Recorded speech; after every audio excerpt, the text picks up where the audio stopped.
I didn't want a big baby shower, but my aunt insisted. "Let people celebrate you," she said gently, as if that were something I'd ever been especially good at allowing. The decorations were tasteful, pale yellow, no competing themes. No games that involved guessing my weight or comparing belly sizes.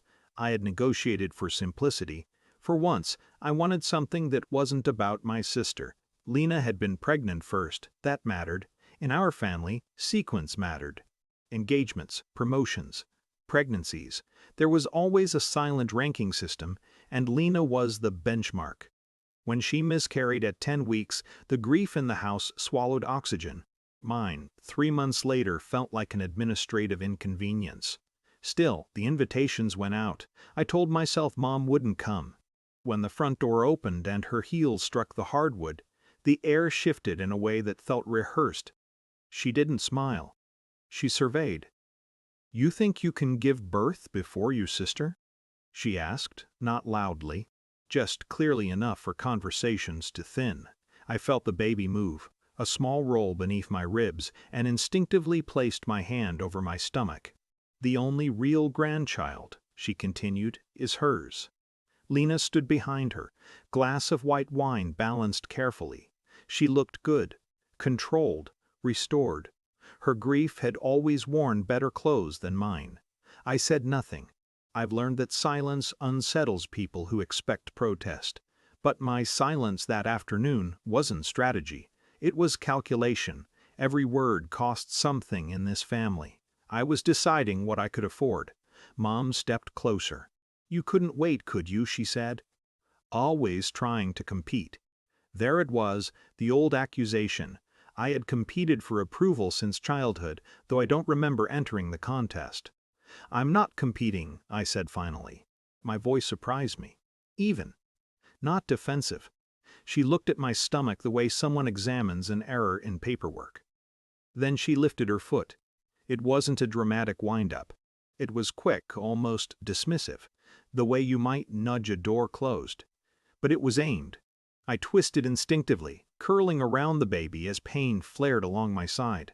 I didn't fall, but I bent enough that the room tilted. Lena didn't rush forward. She sipped her wine. The corner of her mouth curved. "No one needs an unwanted child in this family, right?" she said lightly, as if clarifying logistics. The room had gone silent. No one laughed. No one intervened. And in that silence, something inside me stopped negotiating. A low voice came from behind them. "That's enough." It wasn't loud. It didn't need to be. My husband, Adam, had been in the kitchen speaking with the caterer. I hadn't seen him return. He stepped into the living room slowly, one hand already reaching for his phone. He is not an expressive man. He doesn't posture. But he works in hospital administration, and his tone shifts when policy activates. "You just attempted physical harm to a pregnant woman," he said evenly, looking at my mother, not my sister, in a room full of witnesses. Mom straightened. "Don't be dramatic." "I'm not," he replied. "This venue has cameras. And I've already called security." That was the moment their faces changed. Security for our community center is managed by off-duty city officers. Everyone knows that. It's not theatrical, it's contractual. Within minutes, though it felt slower, 2 uniformed officers stepped inside. One of them recognized Adam. They'd worked together during a hospital incident last year. "What's going on?" the officer asked. Adam didn't embellish. He described exactly what happened. No adjectives. Just sequence. I watched my mother attempt to reorganize the narrative. "She's emotional. Pregnancy hormones, we were joking." "Were you?" the officer asked calmly. No one in the room supported that version. My aunt spoke up, then a neighbor, then someone I barely knew. Lena set her wine down. I stayed quiet. The officer turned to my mother. "Ma'am, you're going to need to leave the premises. You are not welcome back today." She looked at me then, as if expecting me to intervene, to restore hierarchy, to apologize for the inconvenience of consequences. I didn't. They escorted her out. Lena followed, lips pressed thin now, calculation replacing smuggness. At the door, the officer paused. "If you'd like to file a report," he said to me gently, "we can take a statement." I met my mother's eyes across the threshold.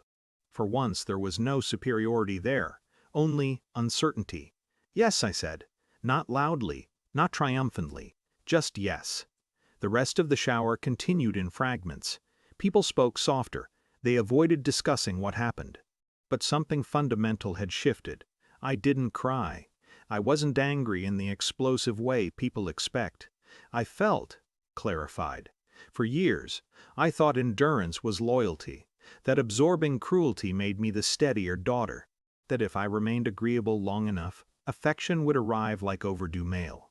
But watching my mother escorted out under fluorescent lights, hearing an officer explain liability and assault in neutral language, reframed everything. This wasn't rivalry. It was harm. 2 weeks later, through Adam's attorney colleague, we formalized a no-contact notice. Nothing dramatic, just paperwork. Boundaries translated into legal vocabulary. My mother called. I didn't answer. Lena sent a message, "You're overreacting." I didn't respond. The baby kicked often after that day. Strong, insistent movements that felt less like vulnerability and more like presence. I began prenatal classes at a different clinic, one farther from my childhood neighborhood. I changed my emergency contact list. When I thought about my family, grief arrived in waves, not because I missed them exactly, but because I had to accept something permanent. I was never competing. I was surviving. There's a difference. The child I'm carrying will not grow up measuring her worth against someone else's approval schedule. She will not learn that love is conditional on sequence. I don't feel victorious, I feel steady. Sometimes that's the closest thing to triumph we're allowed. And when she is born, whenever she decides the timing is right, she will enter a room that is quieter, smaller, and entirely hers.